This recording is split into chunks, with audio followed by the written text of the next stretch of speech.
Good morning, Abundant Life Church. This is Pastor Chris, and we're going to be continuing our study of Romans chapter 2, verses 25 to 29. Where we left off last time, we were talking about the idea that circumcision does not save you. You can be saved without being circumcised. Okay, so then what's the point of it? Why did God even give it to the Jews? God, excuse me, obviously did want the Jews to be circumcised. So what would it do for them? Was there some kind of magic involved? Did this surgery magically save a person? Really? So apparently the foreskin is where all the evil of a person was? Yeah, and yet still people manage to sin just fine, even after circumcision. Of course, this answer is ridiculous, but why did God want the Jews to be circumcised? There had to be a reason, and we should probably find out what exactly that reason is. Okay, here's how to see it. Isn't it obvious that they had to go through this because God told them to, because God said so?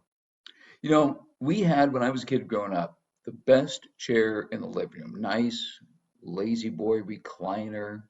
Oh, us kids fought over who got to sit in that. And there were several times I'd be sitting in it and Dad would come along and guess what?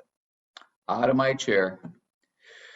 But I was here first. I was here first meant nothing to Dad. Out of my chair. Why? You know what the answer was? Because I said so. That was all the reason he needed. I couldn't wait until I had my own kids just so I could kick them out of the good chairs. Because I said so. It's so much easier than having to explain things every time. And frankly, sometimes because I said so is a valid reason. Isn't it enough that God commanded it? Just do it. Can't this be a matter of simple obedience? God commanded it for the Jews, so they better do it. They better keep doing it. Now, of course, there was a lot of that thinking when it came to why we do whatever we do in religion. But let me ask you, are you really satisfied with that answer? I kind of want to know why. I want to know the significance of it, the purpose of it. So why did God tell the Jews to be circumcised? Obviously, this issue has to have some kind of implications to even our faith today. We need to understand what God wanted from his people then and what he wants from us now. So we return to the same question. If circumcision is not necessary to be saved, then why did God command Abraham to do it? Well, first we need to understand the history behind circumcision and what it meant to both God and to the people. God gave this command first to Abraham, and he gave it for a reason. He gave it when Abraham was 90 years old. He promised Abraham, "You're going to be the father of a great nation." Was that an easy thing for Abraham to believe? You're 90, you've never had kids, your wife is 80, she's never had kids. Hey, time to start a family. Why? Because God says so. Is that going to be easy to believe? No. That's going to require faith. So Abraham and God made an agreement, a covenant. Now, every covenant has a sign.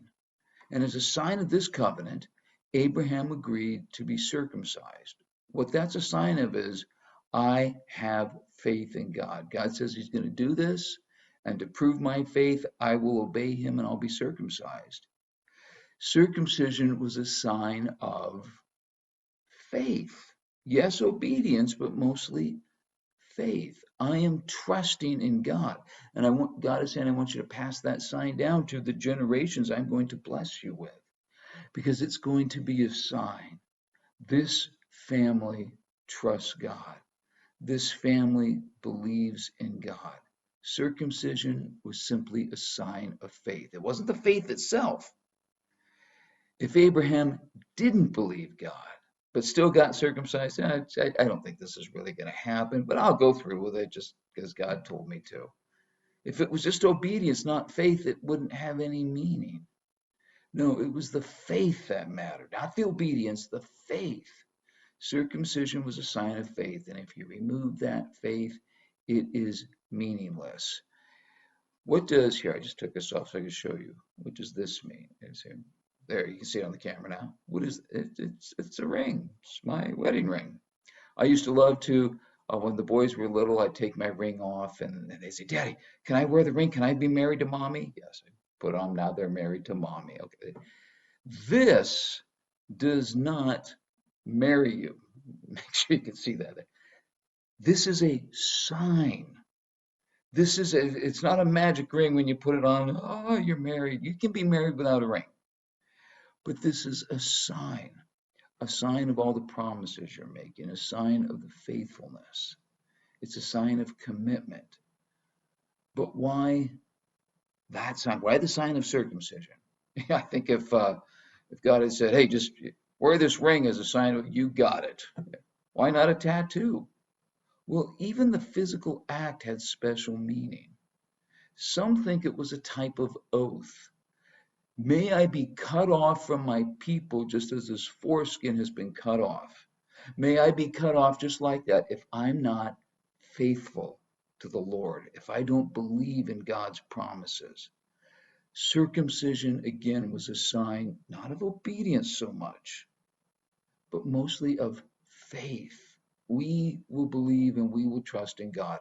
There were other tribes at that time that were circumcised, but for the Jews, it was a sign that they were a people who trusted in God in faith. Once more, it was not about the physical act, it was about faith. We'll talk more about this next time. Till then, have a great day.